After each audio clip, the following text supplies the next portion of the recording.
Καλώς ήρθατε στο Παρίσι. Σήμερα θα περιπλανηθούμε μαζί στην πόλη του φωτός, μέσα από τα σπουδαιότερα μνημεία, μέσα από τα μικρά μυστικά της καθημερινότητας των Παριζιάνων, αλλά και μέσα από τις γεύσεις.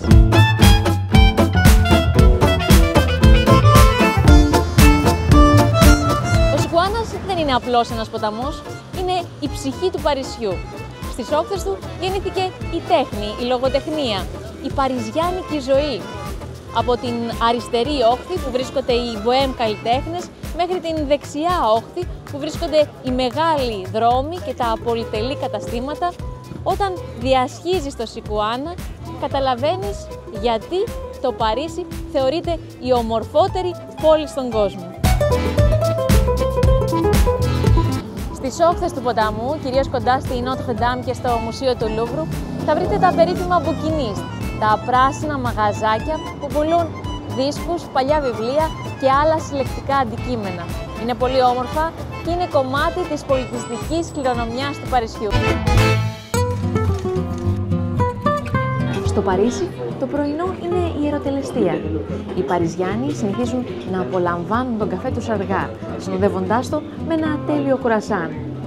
Το καφέ Αντζελίνα, στο οποίο βρισκόμαστε, φιλοξένησε προσωπικότητες όπως η Κοκό Σανέλ, ο Προύστ και άλλες προσωπικότητες και άλλους καλλιτέχνες της εποχής της Belle Époque. Ένα καφέ με ιστορία.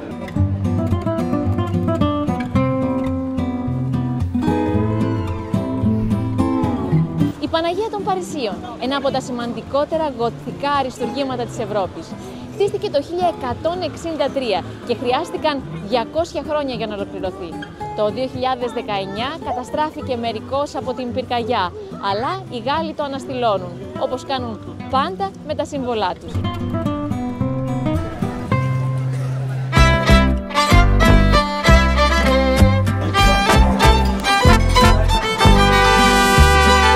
Το Εβιεβάν είναι ένα από τα πιο γνωστά ελληνικά εστιατόρια στο Παρίσι, φέρνοντας τη γαστρονομική κουλτούρα της Ελλάδας στην καρδιά της Γαλλίας. Δημιουργήθηκε από την πολύ αγαπητή Ελληνίδα σεφ Δίνα Νικολάου, η οποία έχει καταφέρει να παντρέψει τις παραδοσιακές ελληνικές γεύσεις με τη γαλλική φινέτσα. Πορτοκαλαοκητά και έκμεκ τσουρέκι.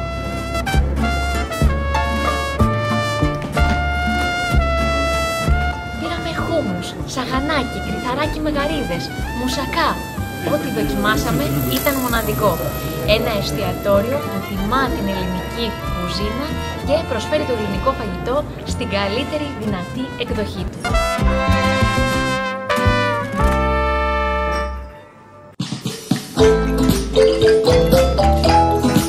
Δίνα μου, καλώς σε βρήκα στο Παρίσι. Λοιπόν, το ότι είσαι Παρίσι, το ότι είμαστε εδώ Rue de Bretagne στο Μαρέ και ότι μιλάμε, πραγματικά δεν μπορείς να φανταστείς τη χαρά που έχω. Μεγάλη χαρά. Καλώς ήρθες λοιπόν στο Παρίσι, Σοφία, και εύχομαι και ελπίζω να μας ξανάρθεις. Με πολύ χαρά, με πολύ χαρά. Και τώρα που δοκίμασα τις γεύσεις σου και γεύτηκα και τη χαρά του Παρισιού, αλλά και τη χαρά, τη γαστρονομική χαρά μέσα από τη δική σου μαγειρική. Λοιπόν, προτείνω κάθε χρόνο να έρχεσαι τουλάχιστον ένα δεκαήμερο. Το κλείσαμε. Το κλείσαμε. Εσύ πώς βρέθηκες εδώ? Είναι πολύ μεγάλη ιστορία. Εγώ με την Μαρία, την αδερφή μου, που έχουμε κτίσει αυτή τη μικρή γωνιά της Ελλάδας εδώ στο Παρίσι, το Εβιεβάν, ήρθαμε... Όπου Εβιεβάν, να πούμε σε όσους δεν γνωρίζουν, είναι βακχικό. Μπράβο. Οι ακόλουθοι του Διόνυσου, όταν είχαν χαρά, σηκώνανε τα ποτήρια. Την εποχή εκείνη δεν είχε ποτήρια, είχε κεραμικά σκεύη και λέγανε Εβιεβάν. Είναι η πρώτη πρόποση που έχει ακουστεί ποτέ στον κόσμο, που σημαίνει στην υγειά μας, να πάνε όλα καλά σε αυτόν τον οίκο. Μετά το Εβιεβάν έγινε Εβίβα. Και έτσι λοιπόν η Ντίνα έχει ονομάσει τα καταστήματά της Εβιεβάν. Πώς βρέθηκες εδώ? Ήρθαμε με τη Μαρία να κάνουμε μεταπτυχιακά. Εδώ παντρεύεται η Μαρία. Και μεγάλο. Με Έλληνα, με έναν κριτικό, οι οποίοι ήταν μέσα στον χώρο της εστίασης. Και εκεί λοιπόν έρχονται όλα και παίρνουν μια άλλη μορφή. Εγώ ερωτεύομαι την γαστρονομία τη γαλλική. Αντιλαμβάνομαι πως το μέλλον μου θα είναι κάπου εκεί.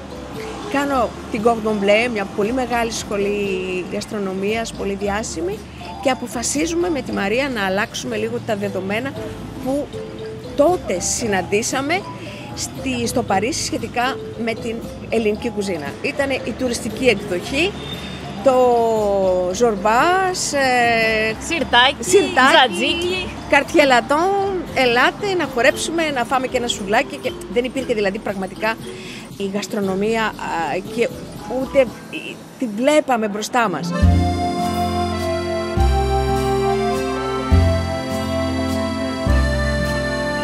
Ο πύργος του Άιφελ από το 1889 αποτελεί σύμβολο της Γαλλίας. Κατασκευάστηκε από τον Γουστάβο Άιφελ και στην αρχή οι Παριζιάνοι το θεωρούσαν στην κυριολεξία απέσιο. Σήμερα όμως αποτελεί σίγουρα ένα από τα πιο πολυφωτογραφημένα αξιοθέατα του πλανήτη. Το Παρίσι είναι μια πόλη που δεν περπατιέται, αλλά γεύεται. Ένα βήμα, μια γουλιά, μια στιγμή που μένει.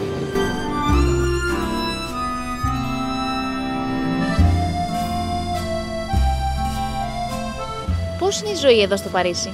Τα τελευταία χρόνια, όπως συμβαίνει παντού σε όλες τις ευρωπαϊκές χώρες, η αλήθεια είναι ότι εντάξει, υπάρχουν δυσκολίες γνωστές. Απ' την άλλη όμως το Παρίσι είναι ένα μεγάλο χωνευτήρι. Για μένα το Παρίσι δεν είναι απλά μια πόλη. Είναι μια μητρόπολη, είναι μια μεγάλη πόλη που μπορεί να ενσωματώσει και να δεχτεί τους πάντες. Αυτή είναι η μαγεία. Το Παρίσι έχει κάτι το μαγικό. Όσοι έχουν μείνει εδώ, έστω και 2-3 χρόνια, αισθάνονται ότι έχει κολλήσει πάνω τους σαν δεύτερο δέρμα. Έχει κάτι το μαγικό. Να λόγω χάρη τώρα εδώ βρισκόμαστε σε μια γειτονιά στο Μαρέ, που είναι φημισμένο για την πολυσυλλεκτικότητά του, πως ζουν όλοι μαζί, διαφορετικοί άνθρωποι και πως όλο αυτό βγαίνει σε δημιουργία.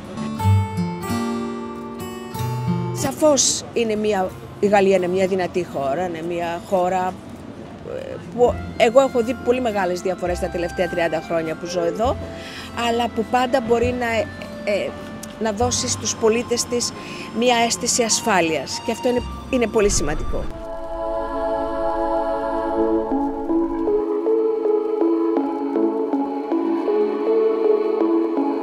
Ένα από τα πιο ιστορικά μνημεία του Παρισιού είναι το Πάνθεον που βλέπετε πίσω μου.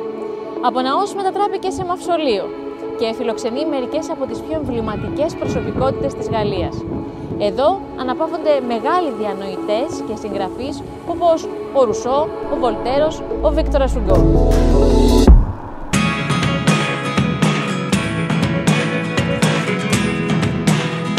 Η Μονμάρτη είναι η γειτονιά των καλλιτεχνών. Εδώ γεννήθηκε η μοντέρνα τέχνη και η βασιλική της Sacré-Cœur προσφέρει την πιο όμορφη δέα της πόλης. Look at me sometimes, like all you want to do is run. Το Le Marais είναι μια από τις πιο γοητευτικές συνοικίες του Παρισιού. Le Marais σημαίνει βάλτος. Γι' αυτό πήρε το όνομά της, επειδή κάποτε εδώ η περιοχή ήταν βαλτότης. Στην πορεία όμως γνώρισε άνθηση, διότι ήρθαν εδώ αριστοκράτες, κατοίκησαν και δημιούργησαν πολυτελείς επαύλεις.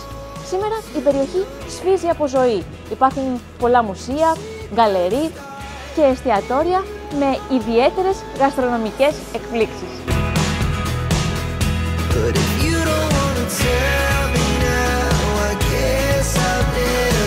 Ποια είναι τα προβλήματα της καθημερινότητας του μέσου Παριζιάνου? Η καθημερινότητα η οποία είναι ίδια και απαράλλαχτη, διότι όπως λένε και αυτοί μετρό μπουλό ντοντό, δηλαδή φεύγω από το μετρό, πάω στη δουλειά μου και μετά κοιμάμαι. Μετά τον κορονοϊό αλλάξαν πάρα πολλά πράγματα. Οι άνθρωποι πλέον θέλουν να ζήσουν. Θέλουν να δουλέψουν λιγότερο, θέλουν να ζήσουν παραπάνω, θέλουν να έχουν ελεύθερο χρόνο για αυτούς, για την οικογένειά τους, για να κάνουν άλλα πράγματα. Δηλαδή αρχίζουν και κρατάνε μια απόσταση από αυτήν την ιστορία του. Παίρνω το μετρό, πάω στη δουλειά και μετά κοιμάμαι.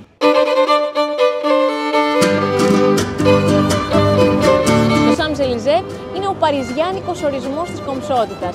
Είναι ο δρόμος που ενώνει την ιστορία με την πολυτέλεια και κατά μήκος του τα πιο εμβληματικά, τα πιο πολυτελή καταστήματα στον κόσμο.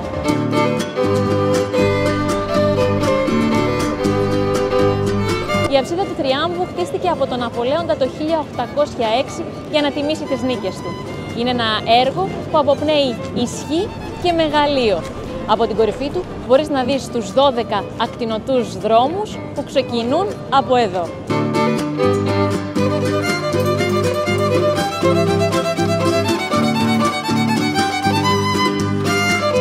Κατά τις βόλτες μας στο Παρίσι, μια στάση στο Le Procope είναι επιβεβλημένη. Πρόκειται για το αρχαιότερο καφέ στο Παρίσι. Εδώ συναντήθηκαν οι μεγαλύτεροι διανοητές του διαφωτισμού και οι πρωταγωνιστές της Γαλλικής Επανάστασης. Μια παραδοσιακή γαλλική κρεμμυδόσουπα λοιπόν είναι ό,τι πρέπει αυτή την κρύα μέρα.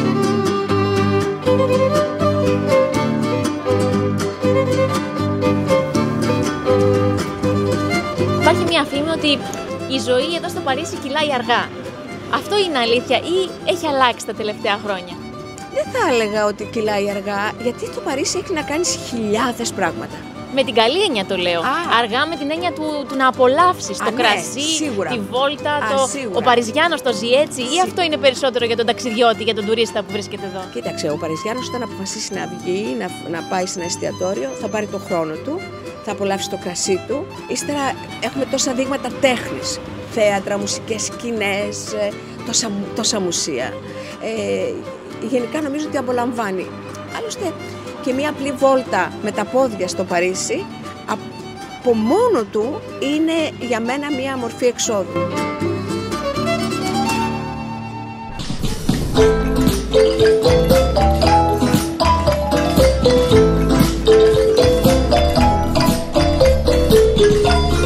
Το Μουσείο του Λούβρου είναι ένας ζωντανός θησαυρός της παγκόσμιας τέχνης και ιστορίας.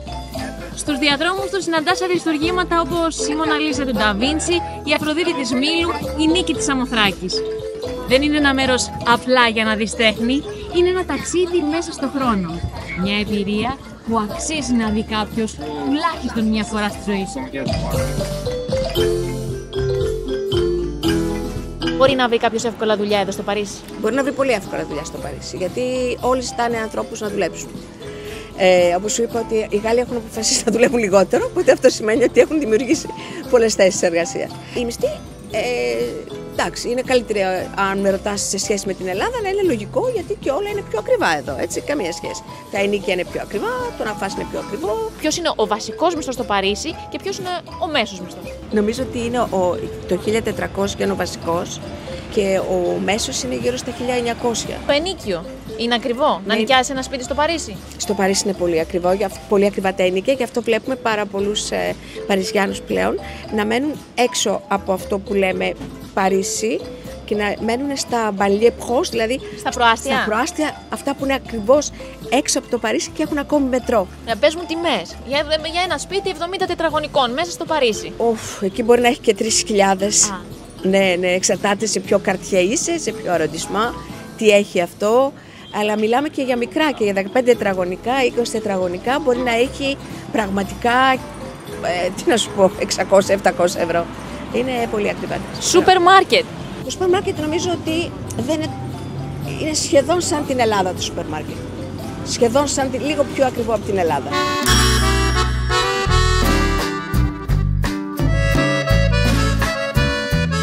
Λίγο πριν τη Champs-Élysées, λίγο πριν το Σικουάνα, λίγο πριν το ηλιοβασίλεμα, η Place de la Concorde είναι πάντα το τέλειο σημείο για να σταθείς και να θαυμάσεις το Παρίσι.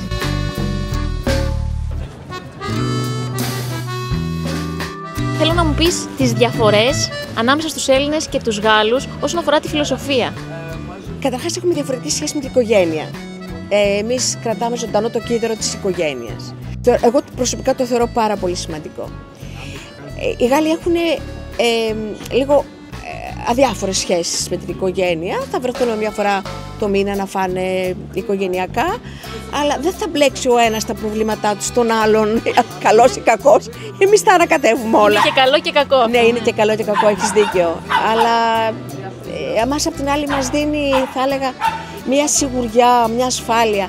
Και είναι σημαντικό να ξέρεις ότι σε αγαπάνε και αγαπάς. Θεωρώ ότι φαίνεται και στο βλέμμα μας. Αισθανόμαστε πιο ευτυχείς και έχουμε κάπου να κουμπίσουμε. Ο Γάλλος ξέρει ότι έχει να κουμπίσει μόνο σε αυτόν. Ξέρουν να τρώνε, ξέρουν να απολαμβάνουν. Έχουν τέλειο αισθητήριο γεύσης, γιατί έχουν εκπαιδευτεί από πολύ μικροί. Είναι μια χώρα στην οποία μπορείς να ζήσεις άνετα, στην οποία δεν θα αισθανθείς αποξενωμένος.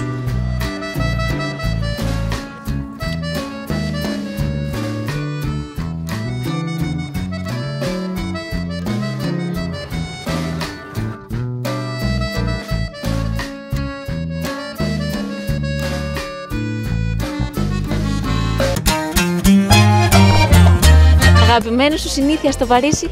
Να περπατάω. Να περπατάω, να σταματάω σε καφέ, να πίνω το καφέ μου. Να περπατάω. Όσο δεν περπατάω στην Αθήνα, δεν περπατάω στην Αθήνα, αλήθεια. Τόσο περπατάω εδώ. Δηλαδή, έχει τύχει πολλές φορές να φύγω από ένα διαμέρισμα να πάω στο άλλο, για να πάω στα Τρετέρα, ας πούμε, και να περπατήσω για 50 λεπτά, μια μισή ώρα. Απίστευτο, μου αρέσει πάρα πολύ. Περπατιέται όλο το Παρίσι για μένα. Αγαπημένη σου λιχουδιά στο Παρίσι? Λιχουδιά. Εντάξει, έχουμε πολύ μεγάλη αδυναμία στα patisserie française, στα γλυκίσματα τα γαλλικά. Μ' αρέσουν τα éclairs, μ' αρέσουν τα μακαρόν, τρελαίνομαι για μακαρόν. Δίνα μου, σε ευχαριστώ πολύ πολύ. Εγώ. Για αυτή την... Έχουμε κλείσει συμφωνία τώρα, έτσι, περιμένω κι άλλα. Σίγουρα, και σε ευχαριστώ για αυτή την όμορφη βόλτα που κάναμε μέσα από τις αφηγήσεις σου για το όμορφο Παρίσι. Σε ευχαριστώ πολύ, εγώ Σοφία.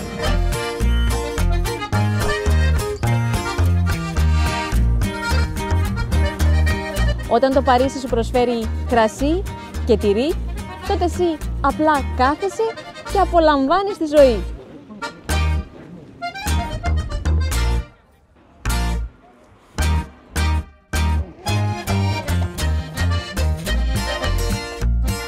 Γιατί δεν είναι απλώς ένα ταξίδι, είναι η περιπέτεια και οι ιστορίες των ανθρώπων που μας συνδέουν με τον κόσμο. Au revoir και μην ξεχνάτε πως πάντα υπάρχει ένας λόγος για να επιστρέψεις στο Παρίσι.